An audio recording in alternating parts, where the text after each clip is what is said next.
लालची street food वाला। किशनपुर नाम के गांव में मदन नाम का एक आदमी अपना स्ट्रीट फूड का ठेला लगाता था। वो एक ही प्रकार के सैंडविच बनाकर बेचा करता था। अब तो गांव के लोग भी वही सैंडविच खाकर पक गए थे। अब मदन का स्ट्रीट फूड का ठेला अच्छे से नहीं चल रहा था। एक दिन उसकी बीवी गीता उससे कहती है, अरे ये क्या मुंह लटका के बैठे हो? अपना ठेला चलाने के लिए कोई दूसरे व्यंजन क्यों नहीं सीखते तुम? थोड़ा स्वादिष्ट व्यंजन रहा तो ग्राहक कैसे भी करके आते ही है। इसका मतलब है गीता कि मैं अच्छे व्यंजन नहीं बनाता। तुमसे तो कई गुना स्वादिष्ट रहता है मेरा खाना। और अगर इतना ही है तो तुम क्यों नहीं करती मेरी मदद दूसरे व्यंजन बनाने में? लेकिन जब खुद पर काम करने की बात आती है तो गीता कहती है, अरे अरे, ये क्या? अपना काम मुझ पर मत थोपो। बात जब खुद पर आई तो कैसे काम करने से मुंह कर रही हो? आलसी कहेगी। वैसे मेरे पहचान का एक लड़का है मोहित, जो दूसरे गांव में रहता है। वो अलग अलग प्रकार के स्ट्रीट फूड बनाने में माहिर है। मैं उसे ही काम पर रख लेता हूँ। ऐसा कहकर मदन मोहित से मिलने उसके गांव जाता है और उसे अपना सुझाव बताते हुए कहता है, अरे मोहित, इस गांव में रखा ही क्या है? खेती से भी कुछ खास पैसे नहीं मिलते तुम्हें। तुम मेरे साथ काम करो तो मैं तुम्हें अच्छे पैसे दूंगा। मोहित को मदन की बात अच्छी लगती है और वो उसके साथ उसके गांव आता है।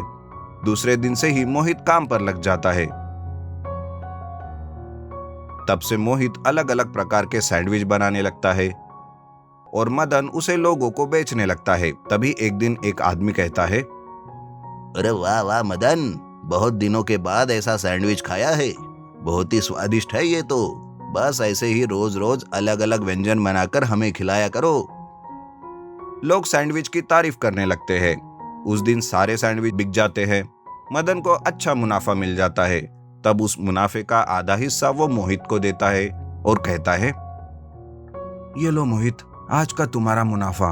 आज पहली बार तुम्हारी वजह से इतना मुनाफा हुआ, वो भी कई दिनों के बाद। मोहित भी पैसे देखकर बहुत खुश हो जाता है। इस तरह से मोहित कभी सैंडविच, कभी पनीर के पकोड़े, तो कभी नूडल्स मंचूरियन बनाने लगता है। कुछ ही दिनों में मदन को स्ट्रीट फूड ठेले से अच्छे खासे पैसे मिलने लगते हैं। लोग तो मोहित की तारीफ करते करते थकते ही नहीं। एक दिन गीता मदन को मोहित को पैसे देते हुए देख लेती है और वो मदन से कहती है, अरे ओ, तुम कितने पागल हो? भला कोई अपने मुनाफे का आधा हिस्सा किसी को देता है? अरे गीता, आज उसकी वजह से ही तो हमारा स्ट्रीट फूड का ठेला अच्छे से चल रहा है। हमें अच्छे पैसे मिल रहे हैं। हाँ, पता है, पर हमें भी तो काम करना पड़ता है ना। सामान खरीदना पड़ता है, सब्जियां खरीदनी पड़ती है। पता नहीं आजकल कितनी महंगाई चल रही है। मैं तो कहती हूँ उसे कल से दिन के हिसाब से 100 रुपए दिया करो।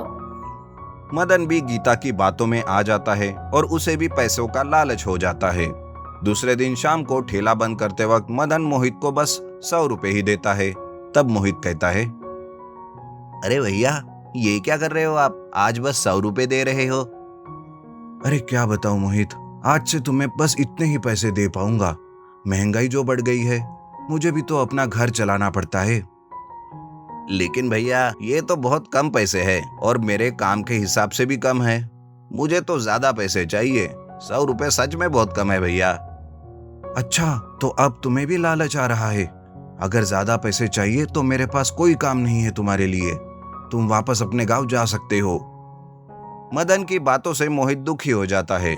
मोहित वो गांव छोड़कर वापस अपने गांव जाने लगता है कि तभी एक आदमी मोहित से कहता है, अरे मोहित, ये लालची मदन की बातों से ये गांव छोड़कर जाने की कोई जरूरत नहीं है। तुम स्वादिष्ट और अलग अलग व्यंजन बनाने में माहिर हो। तुम खुद का स्ट्रीट फूड का ठेला लगाओ और उसके धंधे को नष्ट कर दो। उस आदमी की बात सुनकर मोहित भी समझ जाता है और वो दूसरे दिन खुद का स्ट्रीट फूड का ठेला लगाता है। तब लोग मदन के ठेले के पास जाने के बजाय मोहित के ठेले पर आते हैं। कुछ ही दिनों के अंदर मदन का ठेला बंद हो जाता है। तब मदन कहता है, अरे गीता, तुम्हारी वजह से मैं पैसों के लालच में आ गया। अब देखो, खुद का ही स्ट्रीट फूड का ठेला बंद करने की बारी आ गई है। मदन गीता की बात सुनकर लालच में आया था और खुद का ही नुकसान कर बैठा था। और मोहित मेहनत से अपना स्ट्रीट फूड का ठेला शुरू रखता है इसलिए कहते हैं कि हमें कभी भी लालच नहीं करना चाहिए। मथुरा नाम के एक गांव में पवन नाम का एक मिठाई वाला रहता था। पवन की खासियत थी कि उसके हाथ से बने हलवे जैसा हलवा कहीं नहीं बनता था। इस वजह से वो बहुत मशहूर था। लेकिन इस बात का पवन को कभी भी घमंड नहीं हुआ। उल्टा वो सबसे ही बड़े नर्म तरीके से और इज्जत से बर्ताव करता था। एक दिन पवन की मिठाई की दुकान पर सुदर्शन नाम का आदमी आया। सुनिए भैया, मुझे पवन भैया से मिलना है। हाँ बोलो, क्या काम है? मैं ही पवन हूँ। भैया, मैंने सुना है कि आपकी दुकान में एक नौकर चाहिए दुकान संभालने के लिए। हाँ, सही सुना है। क्या ये नौकरी आप मुझे दे सकते हैं? मैं बड़ी ही मेहनत से काम करूंगा। ठीक है, लेकिन एक बात को ध्यान में रखना, मेरे कस्टमर के साथ बड़े ही अच्छे संबंध है। बहुत ही अच्छे से पेश आता हूं मैं उन सब से, और तुम्हें भी यही परंपरा पालनी होगी, समझे तुम? जी भैया, मैं आपको कभी शिकायत का मौका नहीं दूंगा। उस दिन से सुदर्शन मिठाई की दुकान पर काम करने लगा। एक दिन पवन भैया सुदर्शन से कहता है, देखो सुदर्शन, मुझे कुछ काम से अपने गांव जाना पड़ रहा है। 4 से 5 दिन लगेंगे वापस आने के लिए। तब तक तुम्हें ही ये दुकान अच्छी तरह संभालनी है, ठीक है? और मन लगाकर काम करना, किसी भी कस्टमर से अच्छे से पेश आना। ठीक है भैया, आप बिल्कुल भी टेंशन मत लीजिए, मैं सब संभाल लूंगा और अच्छे से ही पेश आऊंगा सबसे। ऐसा बोलकर पवन गांव के लिए निकल जाता है और सुदर्शन दुकान संभालने लगता है। लेकिन कुछ ही दिनों में पवन दुकान में ना होने का फायदा सुदर्शन लेने लगता है। एक दिन विजय नाम का कस्टमर गाजर का हलवा लेने आता है। अरे सुदर्शन, गाजर का हलवा कितने रुपए किलो दिया? 100 रुपए किलो है। अरे ये क्या बात कर रहे हो? पवन भैया तो 70 रुपए किलो देते हैं। क्या है, अगर पैसे नहीं है तो यहाँ क्यों खड़े हो? जाओ यहाँ से। हलवा तो 100 रुपए किलो में ही मिलेगा, कहाँ कहाँ से आ जाते हैं। पैसे नहीं है तो भीख मांगना जरूरी है? ऐसा बोलकर वो बदतमीजी करने लगा। फिर एक बार कमला नाम की औरत मिठाई खरीदने आती है। वो कहती है, सुनो सुदर्शन भाई, मेरी बेटी को हलवा खाने का बड़ा मन कर रहा है। मुझे 1 किलो हलवा देना, और हाँ, पैसे लिख के रखना, मैं बाद में दे दूंगी। तभी सुदर्शन कहता है, अरे ये क्या खैराती दुकान है क्या, जो आ गई मुंह उठा के? पैसे है तो हलवा दूंगा, नहीं तो देखने भी नहीं दूंगा। चलो जाओ यहाँ से। फिर एक दिन बाबू नाम का एक आदमी आता है। वो भी कम कीमत में मिठाई मांगने की कोशिश करता है, लेकिन सुदर्शन उसे भी उल्टा सीधा बोलकर बेइज्जती कर देता है और उसके दुकान से निकाल देता है। ये बात पवन का एक दोस्त फोन करके उसे बता देता है कि सुदर्शन इस तरीके का बुरा बर्ताव कस्टमर के साथ कर रहा है। दूसरे दिन पवन गांव से वापस आता है। ये क्या है सुदर्शन? मैंने तुम्हें अच्छी तरह से समझाया था कि किसी भी कस्टमर से अच्छे से बात करना, लेकिन मैं काम से गांव क्या गया, तुम्हारा तो रवैया ही बदल गया। तुम्हारे जैसे खड़ूस आदमी की कोई जरूरत नहीं है मुझे। चलो जाओ यहाँ से, अभी के अभी। तभी सुदर्शन कहता है, अरे जाओ जाओ, मुझे भी तुम्हारी दुकान में काम नहीं करना। अरे इसकी जैसी 50 नौकरियां मिलेगी मुझे, देखना तुम्हें कोई धंधा करना नहीं आता, बहुत जल्दी ही डुबा देंगे ये गांव वाले तुम्हें। ऐसा बोलकर सुदर्शन गांव से चला जाता है। लेकिन 2-4 दिन तक नौकरी की तलाश में सुदर्शन गांव में घूमता है, लेकिन उसे कोई काम नहीं मिलता।